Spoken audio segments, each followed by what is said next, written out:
오늘 말씀 제목은 영적 재건을 위한 영적 시너지입니다. 우리 보통 한국 사람들은 시너지 하면 느낌이 오는데 어제 설교 제목을 정하고 나서 우리 자녀들에게 물어보니까 시너지 하니까 조금 갸우뚱 거리더라고요.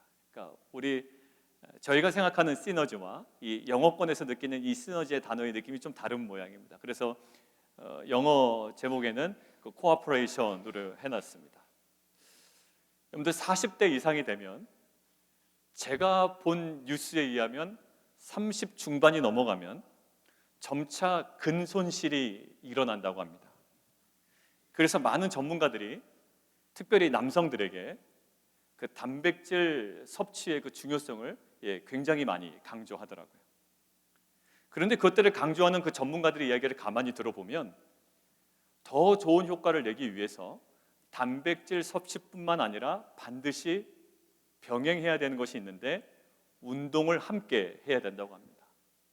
여러분들 운동하지 아니하고 단백질 많이 먹으면 그냥 살쪄버립니다.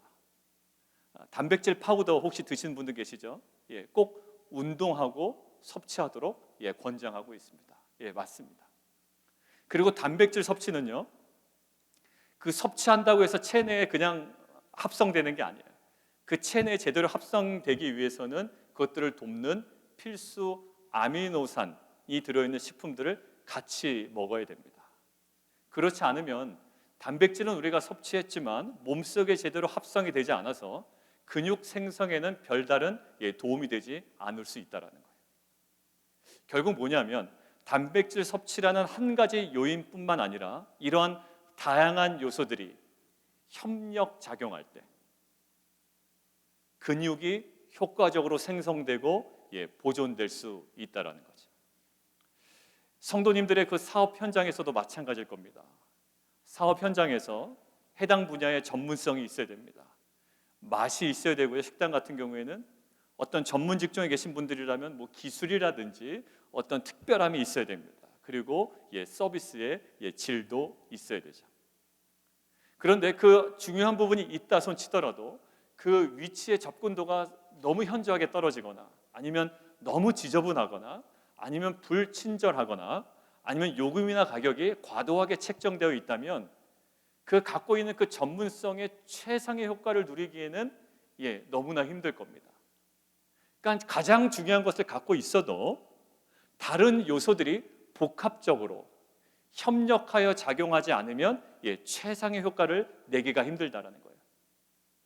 그래서 제가 단백질을 먹을 때도 단백질의 합성을 돕는, 왜냐하면 필수 아미노산은 몸에서 자동적으로 생성되지는 않거든요. 꼭 그 음식을 통해서만 그 아미노산이 있습니다. 그러니까 단백질을 먹을 때는 반드시 곁들여 먹어야 되는 것이 있는 거예요. 여러분들 운동선수에게도 마찬가지입니다. 훈련의 강도도 매우 중요합니다. 그 시간도 중요하고요, 강도도 중요해요. 그런데 사실 휴식의 중요성도 그에 걸맞게 중요합니다. 충분한 휴식이 병행되지 않으면 훈련의 능률과 효과가 어느 순간에 확 떨어져 버립니다. 제가 예전에 한창 달리기에 온전히 올인되어 있을 때는요, 아침에 새벽에 일어나서 뛰고 점심에 뛰고 저녁에 뛰었습니다. 그럼 거의 중독 수준이었어요. 어떻게 했냐면 아침에는 출근하기 전에 뛰고, 한국에 있을 때예요. 점심에는 점심시간을 그냥 간단하게 아껴서 먼저 뛰고 빨리 먹습니다. 먹고 나서 뛰면 이제 힘드니까 빨리 뛰고 와서 간단한 걸로 그냥 때우는 거예요. 그다음에 저녁 때는 퇴근하면서 뜁니다. 그러니까 하루에 3번씩 뛰는 거예요. 그러니까 살은 계속 빠지는데 몸이 망가지는 것을 제가 몰랐던 거예요. 여러분들 휴식을 취하지 않으면 운동에서 누리는 효과가 오히려 반감되는 거예요. 시너지가 없어지는 거죠. 저는 신앙생활도 마찬가지로 생각됩니다. 신앙이 성장할 때 단 한 가지 요소로만 다 작용되지 않아요. 새벽 기도를 나온다든지 아니면 성경 통독을 한다든지 아니면 예배에 꾸준하게 참석한다든지 그거 한 가지 요소로 우리의 신앙의 전부가 결정되지 않습니다. 여러 가지 다양한 요소가 복합적으로 협력 작용하면서 우리의 신앙이 성장하게 되는 거죠. 예수님도 중요한 계명이 무엇이냐라고 이야기할 때 제일 먼저 하나님을 사랑하라라고 이야기합니다. 그런데 그 지점에서 멈추지 아니하시죠. 하나님을 사랑하라. 그리고 내 이웃을 내 몸과 같이 사랑해야 한다라고 분명히 그 계명도 함께 얘기하십니다. 그러면서 말씀하신 게 두 가지가 온 율법과 선지자의 강령이다라고 얘기하시죠. 결국 내 이웃을 내 몸과 같이 사랑하지 않은 채 하나님을 사랑하지 못한다라고 이야기를 했습니다. 어찌 보면 달라 보이지만 이 두 가지가 함께 작용할 때 온전한 신앙으로 세워지는 거예요. 마치 단백질만 먹어서 근육이 생성되지 않는 것처럼 다른 요소가 함께 협력 작용해야 온전한 근육이 생성되고 보존되는 것처럼, 운동만 해서가 아니라 운동과 휴식을 병행해서야 운동의 효과가 극대화되는 것처럼 이 모든 것들이 협력 작용해야 된다는 거예요. 저희는 재건과 갱신의 한 해를 보내고 있습니다. 우리가 재건을 위해서 우리에게 필요하다고 생각되는 요소들이 우리에게는 좀 많이 있습니다. 우리는 그동안 떠남에 대해서도 묵상했어요. 그 바벨론을, 애굽을 떠나야 한다. 그리고 아이덴티티 또 인테그리티에 대해서도 우리가 함께 묵상을 했습니다. 그리고 영적 소확행, 작지만 확실한 가치와 행복, 그 절대 가치를 발견한 느리님 사람들에 대해서도 우리가 함께 묵상을 했습니다. 예배에 대해서는 지난주에는 특별히 더 자세하게 말씀에 근거한 예배, 그리고 최상의 것을 드리는 그 예배에 대해서 우리가 함께 묵상했습니다. 여러분들, 그동안 우리가 지금 묵상한 것들을 많이 보는데요, 그동안 그래도 우리는 하나에 집중하거나 아니면 두세 가지의 대제가 있지만 일관된 줄기가 있었습니다. 그런데 오늘은요, 어울리지 않아 보이는 두 부류가 나오고요, 어울리지 않아 보이는 두 반응이 나옵니다. 운동과 휴식은요 전혀 달라요. 운동은 굉장히 액티브한 거고요, 휴식은 굉장히 정적인 겁니다. 그런데 이 두 가지가 전혀 어울리지 않는 두 가지가 온전히 합쳐질 때에 우리의 몸은 건강해져요. 여러분들, 오늘 전혀 다른 두 가지 반응이 있고요, 두 가지 부류가 있는데, 그래서 오늘은 이 극명한 차이점을 보이는 두 부류의 다른 반응들을 우리가 관찰하면서 재건과 갱신의 시대를 살아가는 우리들에게 필요한 영적인 그 협력작용, 그 시너지, 코어퍼레이션, 이것이 무엇인지 오늘 함께 묵상하며 함께 나누기를 원합니다. 오늘 첫 번째 함께 볼까요? 같이 한번 보겠습니다. 찬양이 회복되는 인생인데 어떤 찬양이 회복되는 인생일까요? 같이 한번 읽습니다. 자, 시작. 확신으로 찬양이 회복되는 인생. 자, 오늘 본문 10절을 한번 눈으로 잠깐 보실까요? 성전의 기초를 놓을 때라고 되어 있습니다. 근데 그 장면이 이렇게 묘사가 되죠. 제사장들은 나팔을 들고 아삽 자손 레위 사람들은 재금을 들고 다윗의 규례대로 여호와를 찬송한다, 이렇게 되어 있습니다. 여러분, 우리는 성경에 수많은 찬양의 장면들을 보았기 때문에 이거 그닥 이렇게 특별해 보이지 않습니다. 그냥 무심코 지나갈 수 있는 장면이에요. 그런데 이 장면은 그저 무심코 지나갈 수 있는 장면이 아니라 다윗이 법궤를 예루살렘으로 옮길 때 했던 찬양과 그 모습과 거의 흡사합니다. 역대상 우리 16장 4절에서 5절 상반부 함께 읽겠습니다. 시작. 여호와께 앞에서 섬기며 이스라엘 하나님 여호와를 칭송하고 감사하며 찬양하게 하였으니 아삽은 우두머리요 비파와 수금을 타고 아삽은 재금을 힘있게 차고. 자, 지금 레위 사람들을 세웠는데 아삽이 나오고요, 아삽은 재금을 힘있게 쳤다라고 나오죠. 오늘 에스라 3장 10절에도 아삽 자손 레위 사람들은 재금을 들고 다윗의 규례대로 여호와를 찬송했다라고 나옵니다. 자, 이어서 역대상 16장 6절을 자막을 통해서 함께 보겠습니다. 시작.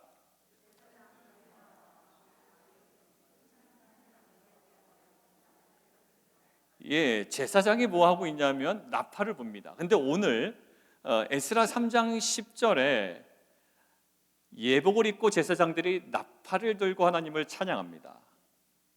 오늘 본문 10절과 거의 흡사한 장면이죠. 그래서 보통 뭐라고 얘기하냐면 지금 오늘 기록된 대로 다윗의 규례대로 여호와를 찬송했다라고 이야기를 나오죠. 그리고 오늘 집행된 이 예식의 순서를 역대하 5장에서도 발견할 수 있는데, 역대하 5장은 어떤 장면이냐면 솔로몬이 성전을 처음 세웠잖아요.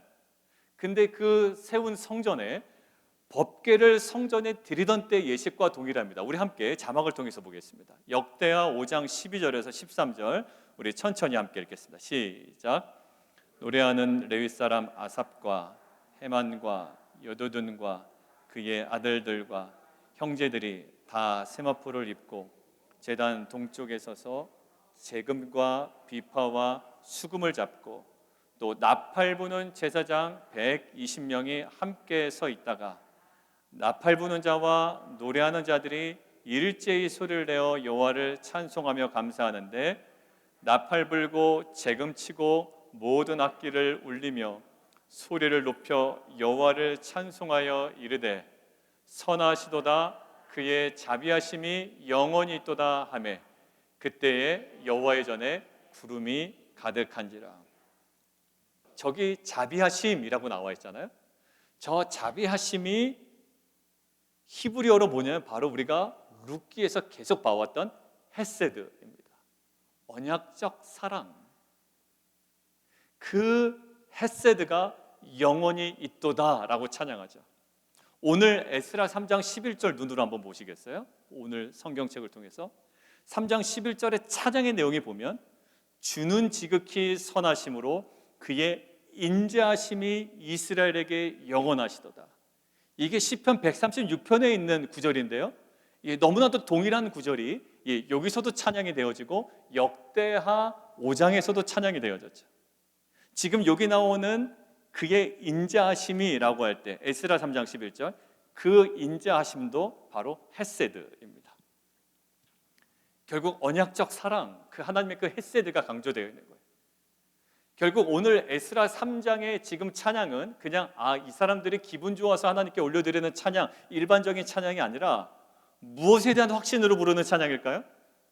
이 황폐한 성전터가 솔로몬 시대의 영광스러운 성전으로 회복되고 있다는 언약의 성취에 대한 확신과 감사를 올려드리고 있는 찬양이었다는 거예요. 그냥 일반적인 찬양이 아니라. 여러분들, 그러면 우리는 솔로몬 시대를 소망하며 그때가 이제 회복되고 있구나라고 확신으로 찬양을 올려드리는 것만으로도 충분히 의미가 있습니다. 그런데 저는 오늘 예레미야의 말씀으로 오늘 본문을 다시 한번 관찰하고 묵상하려고 합니다. 왜 갑자기 예레미야의 말씀으로 이 본문을 다시 묵상해야 할까요? 우리는 에스라 1장에 이렇게 기록된 것을 봤습니다. 고레스 왕의 칙령이 발표되는 게 너무 뜬금없거든요. 근데 에스라의 저자는 이렇게 기록합니다. 이 모든 것은, 뜬금없는 이 모든 사건은 하나님께서 예레미야에게 하신 말씀을 이루려고 하신 일이다라고 이야기하죠. 그러니까 우리는 에스라를 바라볼 때, 이 에스라 본문을 바라볼 때 예레미야를 통과해서 바라보는 것들은 매우 중요합니다. 자, 그러면 예레미야의 33장에 어떤 것이 기록이 되어 있었는지 오늘 함께 좀 보도록 하겠습니다. 예레미야 33장 10절에서 11절 우리 함께 읽도록 하겠습니다. 시작. 너희가 가르쳐 말하기를 황폐하여 사람도 없고 짐승도 없다 하던 여기 곧 황폐하여 사람도 없고 주민도 없고 짐승도 없던 유다 성읍들과 예루살렘 거리에서 즐거워하는 소리, 기뻐하는 소리, 신랑의 소리, 신부의 소리와 및 만군의 여호와께 감사하라. 여호와는 선하시니 그 인자하심이 영원하다 하는 소리와 여호와의 성전에 감사제를 드리는 자들의 소리가 다시 들리리니 이는 내가 이 땅의 포로를 돌려보내어 지난 날처럼 되게 할 것임이라. 여호와의 말씀이니라. 여러분들, 요 예레미야 33장은요 제가 하심 탐사할 때 우리가 성경 본문을 함께 읽습니다. 수업 시간에. 그때 제가 그 몇몇 집사님들에게 집사님 집사님 갖고 있는 성경책에 33장의 제목이 뭐라고 되어 있나요? 이렇게 물어볼 때가 있어요. 왜 그러냐면 우리가 성경 공부를 하고 그 문맥을 이해하는데 전체적인 지금 어느 지점에 와 있는가를 우리가 알고선 읽는 것은 매우 중요합니다. 자, 그런 의미에서 여러분들 예레미야 33장의 소제목으로 뭐라고 달려 있을까요? 이스라엘과 유다를 회복하려는 하나님의 언약, 이렇게 되어 있습니다. 자, 그러니까 지금 저거는 예레미야를 통해서 무엇을 말씀하신 걸까요? 이스라엘과 유다를 회복하시겠다라는 하나님의 어떤 그림을 보여주시는 거예요. 자, 그런데 하나님께서 말씀하시는 회복은 황폐한 거리가 삐까뻔쩍하는 화려한 도시로 변화되는 것이 아니라 이 회복이 되는 그림을 무엇으로 얘기할까요? 마치 다윗 시절, 그리고 마치 솔로몬 시절 성전에 법궤가 들어갈 때 그 찬양이잖아요. 그 찬양, 헤세드, 언약적 사랑에 대한 확신으로 올려들었던 그 찬양이 회복이 될 때가, 그때가 진정한 제거될 때라고 얘기하시는 거예요. 그러니까 이스라엘의 회복을 무엇으로 볼까요? 그 솔로몬 때 올려들었던 그 찬양이 회복되는 그것을 회복의 중요한 어떠한 사건과 그림으로 보고 계신 거예요. 결국 재건과 갱신의 시대에 무엇이 먼저 회복된다? 찬양이 먼저 회복된다라는 거예요. 결국 지금 말씀대로 저기 보십시오. 그 예레미야의 저 예언대로 오늘 11장 보십시오. 11절, 주는 지극히 선하심으로 그의 인자하심이 이스라엘에게 영원하시도다. 그리고 저 예레미야에게 무슨 찬양이 선포된다고요? 만군의 여호와께 감사하라, 그는 선하시니 그 인자하심, 헤세드가 영원하다. 결국 그 찬양이 회복된다라는 거거든요. 그 예언대로 그 찬양이 회복됩니다. 결국 이 찬양의 회복, 다윗과 솔로몬 시대에 울려 퍼지던 그 찬양이 회복될 때 진정한 이스라엘과 남유다가 회복된다라는 하나님의 메시지였어요. 결국 찬양의 회복을 언약의 성취로 보고 있는 겁니다. 그래서 에스라 저자는요, 예언의 성취로서 이 찬양의 회복을 재건과 갱신에 있어서 핵심적인 장면으로 주목했던 거예요. 여러분들 맞습니다. 우리들 가운데도 우리의 인생이 뭔가 재건되어지고 회복될 때 우리 안에 그 다른 것보다도 찬양이 회복되는 경우가 많아요. 여러분들 찬양이 회복되지 않고 기도가 회복되지 아니하고 예배가 회복되지 아니하고 말씀 묵상이 뭔가 회복되지 아니할 때 그럼에도 불구하고 우리의 인생이 재건되기는 사실 만무합니다. 여러분들 우리의 인생이 재건될 때 오늘 성경을 통해서도 우리에게 말씀하시면 무엇이 회복될까요? 우리 안에 막혀 있었던 찬양이 뚫려버리는 거예요. 우리 안에 환경 때문에 막혀 있었던 그 찬양이 다시 한번 회복되는 거예요. 여러분들 이것이 어디 벌어졌을까요? 사도행전 16장에 벌어집니다. 사도 바울이요, 신라와 함께 억울하게 옥에 갇혀요. 오히려 찬양이 이제는 없어지는 그때라고요. 그런데 그들에게 옥문이 열리기 전에 그들에게 먼저 열린 것이 있어요. 뭘까요? 하나님을 향한 찬양이 열려버립니다. 그러고 나서 그들에게 옥문이 열리고 묶인 것이 풀려나가는 기적의 역사가 무엇 이후에? 찬양이 회복된 이후에 벌어지단 말이에요. 우리 사도행전 16장 말씀 함께 보도록 하겠습니다. 시작. 바울과 신라가 기도하고 하나님을 찬송하며 죄수들이 듣더라. 이에 갑자기 큰 지진이 나서 옥토가 움직이고 문이 다 열리며 모든 사람의 매인 것이 다 벗어진지라. 사실 옥문이 열리기 전에 사도 바울과 신라의 마음이 하나님을 향하여 먼저 열린 거예요. 다시 한번 말씀드립니다. 옥문이 열리기 전에 무엇이 먼저 열렸어요? 내 마음, 하나님을 향한 내 마음이 먼저 열린 거예요. 여러분들 인생 가운데 풀려야 되는 문이 있습니다. 그러나 하나님께서는 우리 가운데 먼저 무엇을 행하실 거예요? 우리 안에 하나님을 향하여 마음의 문을 열고 우리의 찬양을 회복시키신 다음에 우리의 인생에 묶고 있는 모든 문제와 닫혀있는 문들을 열어주실 줄 믿습니다. 여러분들 하나님을 향하여 열렸다라는 것은요, 하나님의 완벽한 다스리심에 대하여, 그리고 그의 섭리에 대하여, 그리고 그의 말씀에 대하여 우리의 마음이 열렸다라는 거예요. 그때 찬양이 회복되고, 찬양이 회복된 그곳에 지진이 일어나고 옥토가 움직이고 문이 다 열리는 하나님의 주권적 사건이 그곳에 벌어지게 됩니다. 무엇이 먼저였나요? 찬양이 먼저 회복됐어요. 그러니까 정말로 회복되는 우리 성도님들, 권사님, 집사님, 우리 장로님, 성도님들의 모습을 보면 사실 그 입술에 뭐가 회복이 되냐면 감사가 회복이 됩니다. 목사님, 어렵지만 또 여러 가지 상황들이 있지만 바울과 실라가 드렸던 것처럼 감사가 회복이 되는 거예요. 그때 인생에 그 닫혀있던 문이 그 이후에 열리고 풀리며 회복되는 귀한 은혜가 우리 가운데 임하는 줄 믿습니다. 여러분들, 예레미야를 통해서 미리 예언한 재건의 핵심 장면이 뭐라고요? 찬양의 회복이었어요. 여러분들, 저는 이 말씀을 지금까지 여기까지 얘기하면서 이런 오해가 없기를 바랍니다. 목사님이 얘기하는 것은 찬양을 하면 묶인 것이 풀려나간다고 하는구나라는 공식을 이야기하는 것이 아니에요. 그러니까 사도행전 16장의 말씀을 신앙의 공식으로 여겨서 내 마음에 진정한 찬양이 회복되지도 않았는데 그냥 무작정 찬양을 한다고 해서 우리 안에 옥문이 열리진 않습니다. 지금 얘기하고 있는 것은 뭐냐면 가장 본질적인 거예요.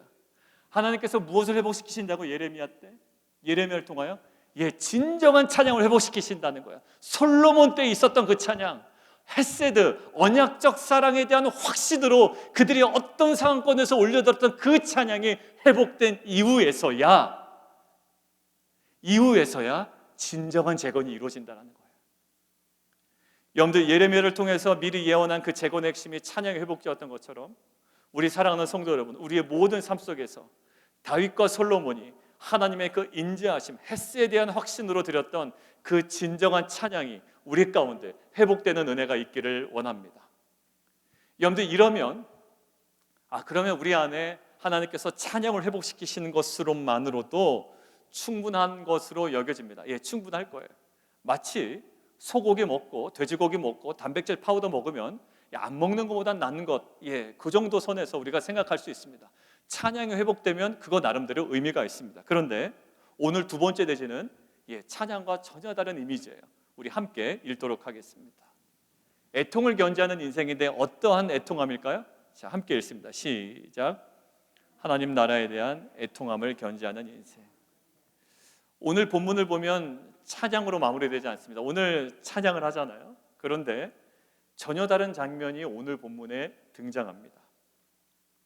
12절에 그것이 명확하게 나와 있는데 5, 60년 전에 솔로몬 성전의 영광을 본 그 연장자들은 이 성전의 기초가 놓임을 보고 이 젊은 사람들은 오히려 하나님께 찬양하고 기뻐하는데 이 연장자들은 지극히 초라함과 미약함 때문에 대성통곡했다라고 표현됩니다.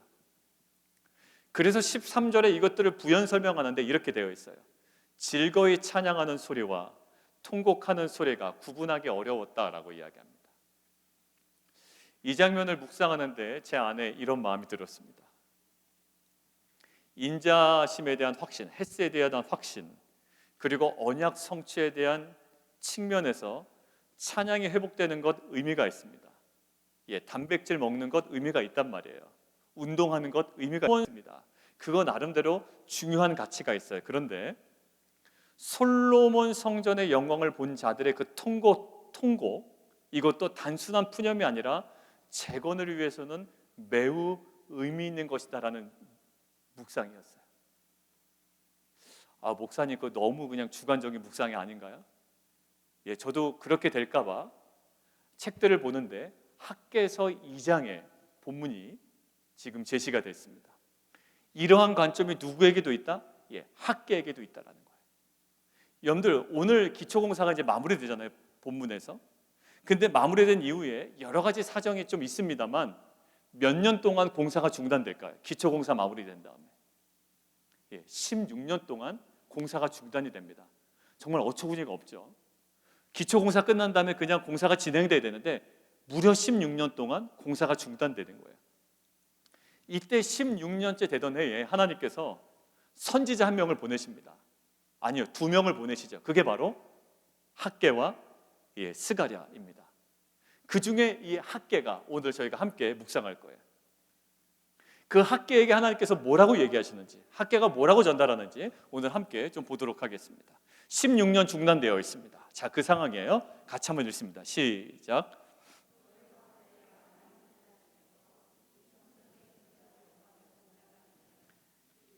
이것이 너희에게 어떻게 보이느냐? 이것이 너희 눈에 보잘것없지 아니하냐? 여러분들 선지자 학개에게는 무엇이 지금 있나요? 그 이전의 영광을 본 자로서 학개는 지금 무엇을 갖고 있나요? 애통함이 있는 거예요. 애통함이. 그러니까 솔로몬 성전과 비교해서 지금 놓인 성전의 기초가 너무나도 지극히 초라하다라는 거예요. 더군다나 몇 년 동안 방치됐다고요? 16년 동안 방치되었으니 그 초라함의 정도는 아주 더 심했을 겁니다. 그래서 선지자 학개는 이런 생각을 한 거예요.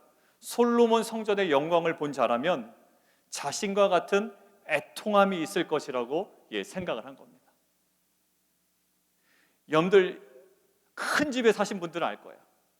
저는 잘 모르겠습니다만 정말 예전에 잘 나갔을 때 큰 집에 살다가 그냥 내가 줄여서 작은 집으로 가는 건 괜찮지만 다 망해가지고 정말로 그 아파트로 가거나 단칸방으로 가게 되면 그게 어떤 마음이 있습니까? 애통함이 있다고요. 왜? 그 이전의 영광을 알기 때문에 마음에 그 애통함이 있어요. 여러분들 이것들은 누구에게 주어지는 거라고요? 이전의 영광을 아는 자, 그 영광의 온전함을 본 자에게 느껴지는 뭘까요? 당연한 마음이 이 애통함이에요. 이제는 그래서 학개가 무엇을 얘기하냐면 그 애통함을 가지고 이제는 16년 동안 멈춰있던 공사를 재개해야 된다고 지금 독려하는 거예요. 무엇을 가지고? 그 애통함을 가지고. 결국 그 애통함이 중단된 공사를 재개하는데 중요한 동력이었던 거예요. 여러분들 우리 자녀들 키우시면서 뭐가 제일 답답하시던가요? 옆에서 가만히 보니까 쟤는 공부할 때도 간절함이 없고, 그렇다고 막상 놀 때도 간절함도 없고, 그렇다고 예배 드릴 때 간절하나 그것도 아니고, 매사에 간절함은 없고 애통함이 없는 것처럼 보일 때 속 터진단 말이에요. 뭐라 하나 이렇게 딱 붙잡았을 때 뭐 영적인 거라든지 아니면 자기가 딱 원하는 것들 하나 붙잡아서 막 간절함 있게 다가가면 좋은데 뭘 하든지 간절함이 없어. 하다못해 밥 먹을 때도 그냥 젓가락 깨짝깨짝대고 말아요. 그러니까 뭔가 간절함이 없고 애통함이 없는 자녀의 모습을 볼 때 부모의 마음은 속 터진다고요. 뭐 하나라도 마음 두고 열심히 했으면 좋겠는데 뭐 하나 제대로 하는 게 없는 것 같고, 그렇다고 해서 애통함도 없고 간절함도 없고, 이럴 때 이제 부모의 마음이 속 타거든요. 맞아요. 부모가 원하는 것은 뭐냐면 그 자녀에게 있는 뭔가 이렇게 애통함, 뭐에 대한 그 간절함이라고. 여러분들 우리가 남북이 분단되어 있습니다, 대한민국이. 그런데 여러분들 이 분단된 이 대한민국, 이 남북한도요, 사실 남북 통일도 애통함이 없으면 이루어지기 어렵습니다. 지금 우리가 통일한다고 우리에게 지금 어떤 유익이 막 우리에게 주어지는 것도 아니에요. 그렇다고 러시아가 좋아하나요? 중국이 좋아할까요? 그렇다고 미국이나 일본이 좋아할까요? 그렇지 않을 거란 말이에요.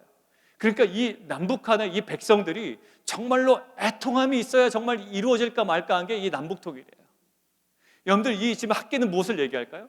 이 애통함이 단순히 푸념이 아니라는 거예요. 이 대성통곡이 우리에게는 어떤 걸까요? 그 온전함을 받기에, 온전함이 무엇인지를 알기에, 그것을 향해 가기를 위한, 그것을 향해 달려가기 위한 뭐가 된다? 영적인 동력이 된다라는 거예요. 그래서 학계는 지금 무엇을 강조하나요? 이전의 영광을 본 자들이면은 이것이 얼마나 초라한지를 알아. 우리에게 애통함이 있어야 되고, 이 애통함을 가지고 10년 동안 중단된 공사를 실행할 수가 있다는 거예요. 여러분들 아까 우리가 학습 태도에서도 이야기 나눴지만 자신들이 모르는 문제에 대해서 그냥 모를 수 있지라고 넘어가는 아이들은요, 보통 성장하기 쉽지 않습니다. 근데 여러분들의 자녀 가운데도 다 다를 거예요. 어떤 자녀들은 하나라도 틀리면 거기에 막 분노합니다. 내가 이걸 틀리다니 막 애통이 한다고요. 그런 애들은 어떻게 할까요? 시키지 않아도 공부 잘합니다. 그런데 한 2-3개 틀렸는데 난 그래도 5개 틀린 애보단 괜찮다 그러고 여유작작한 애들은요, 보통 성장하기가 좀 쉽지가 않아요. 근데 여러분들 제가 지금 이렇게 얘기하고 있는 건 그 성품적으로 이렇게 여유로운 아이들을 제가 폄하하는 것은 절대 아닙니다. 오늘 본문의 포커스에서 이야기하다 보니 제가 이런 예를 드는 것이지, 여러분들 괜찮습니다. 뭐 그것을 치열하게 그렇게 가야 되는 건 아니잖아요. 그런데 예를 들자 하면 그것에 막 애통해하고 마음 아파하고 덤벼들고 이런 아이들은 성장하게 된다고요. 뭐가? 애통함이 그 자녀들을 온전하게 하고 성장하게 한다는 거예요. 여러분들 우리에게 그 찬양의 태도가 매우 중요합니다. 그러나 이 찬양만 가지고 작동되지 않는 거예요. 그냥 그래 하나님께 주신 거 감사하지 만족하지 아니요, 그것으로 안 돼요. 온전함에 대한 그 애통함이 우리 가운데 있어야 됩니다. 여러분들 그래서 마태복음에 뭐라고 되어 있죠? 애통하는 자가 복이 있다라고 얘기한 거예요. 아이 나는 괜찮아, 뭐든지 다 만족하면서 살 거야. 성전 기초가 이러면 어때? 여러분들 그 애통이 없으면요 16년 동안 멈춰진 공사 다시 재개할 수 없어요. 그런데 학계가 지금 촉구하는 건 뭘까요? 그 애통함이 너희 가운데 회복되면 16년 동안 중단된 공사 다시 시작할 수 있다는 겁니다. 여러분들 룻기에서 우리는 확인했어요. 시편의 절반 이상이 뭐로 기록되어 있다고요? 애가로 기록되어 있어요. 여러분들 이 결국 대척점에 서 있는 듯한 찬양과 이 애통함은 오히려 하나님께로 나아가는 가장 중요한 두 줄기였습니다. 하나만 가지고 안 돼요. 우리 안에 그 애통함이 여전히 살아 있어야 됩니다. 학계도 그래서 애통함으로 이 장면을 바라보라는 거예요. 우리 자녀들을 바라볼 때 옆에 사람은 난리 났는데 부모가 오히려 애통함이 없는 경우도 있죠. 그냥 너무 낙관적인 거야. 아예 그냥 잘 될 겁니다라는 거예요.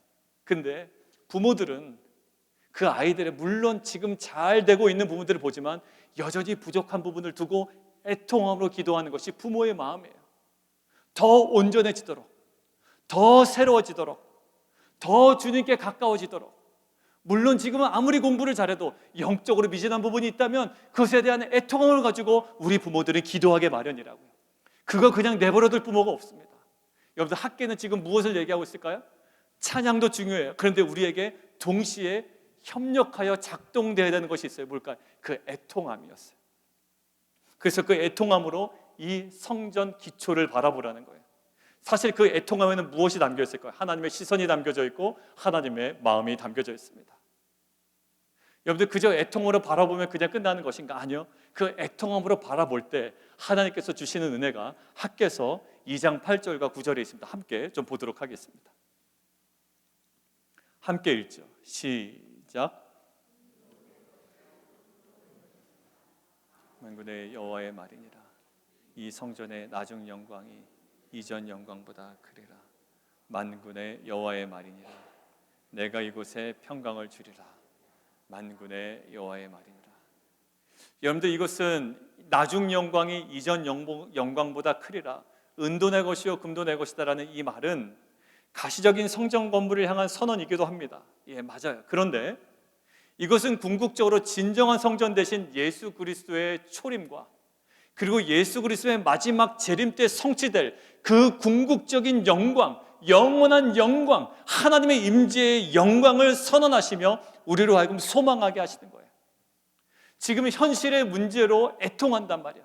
근데 이 현실의 것으로 하나님께서 채우시는 것이 아니라 현실의 문제로 애통하지만 현실을 뛰어넘는 더 궁극적인 영원한 영광으로 이 회복의 은혜를 이스라엘 민족에게 허락하십니다. 여러분들 땅의 것으로 애통하는 자에게 하나님께서는 땅의 것으로 대체하지 않으세요. 땅의 것으로 애통했던 자에게는 가장 궁극적인 소망으로 위로하시고 격려하십니다. 여러분들 하나님께서는 항상 그렇게 일하셨어요. 애굽에 실망하여 애통한 자에게 애굽의 최고의 것으로 주시지 않으십니다. 애굽에 실망하며 애통한 자에게 하나님 나라의 영원한 것을 바라보게 하신다고요. 땅에 있는 우리의 장막이 무너짐으로 인한 애통함을 하늘로부터 내려오는 처소로 덧입혀 주십니다. 고린도후서 5장. 그리고 잠시 받는 환난에 경한 것으로 애통해하는 자에게 크고 영원한 영광에 중한 것을 이루어 주시는 거예요. 결국 오늘 연장자들의 대성통곡과 그 학계에 하나님 나라를 향한 애통함은 성전 재건에 있어서 찬양과 함께 협력 작용해야 하는 소중한 것이었던 거예요. 이것이 오늘 본문에 보니까 섞여 있었어요. 분간이 어려워요. 이것이 함께 작용했다고요. 그래서 어떻게 될까요? 예, 가장 궁극적이고 정말 그들이 꿈꿔야 되는 온전한 것으로 그 재건을 향해서 온전히 나아갈 수가 있었던 거죠. 애통한 자가 복이 있나니 하늘의 위로를 받을 것이라는 그 은혜가 우리에게 정말 실제가 되기를 원합니다. 여러분들 우리는 때로 계속 애통해 합니다. 애굽에 대해서 애통해 하고 이 땅에 대해서 애통해. 근데 하나님께서 오늘 학계에서 말씀하신 것처럼 이 땅에 대해서 애통해하고 애굽에 대해서 애통해하고 바벨론에 대해서 애통해하지만 하나님께서는 그 애통해하던 땅의 것으로 우리에게 채워주신 것이잖아요. 가장 궁극적이고 영원하고 정말 어떤 것으로도 침해받지 않은 가장 소중한 것으로, 하늘의 것으로 우리 가운데 회복을 허락하여 줄 줄 믿습니다. 오늘 말씀 결론 맺겠습니다. 여러분들, 빌립보 감옥의 옥문이 열리기 전에 바울과 실라에게 찬양이 회복되었습니다.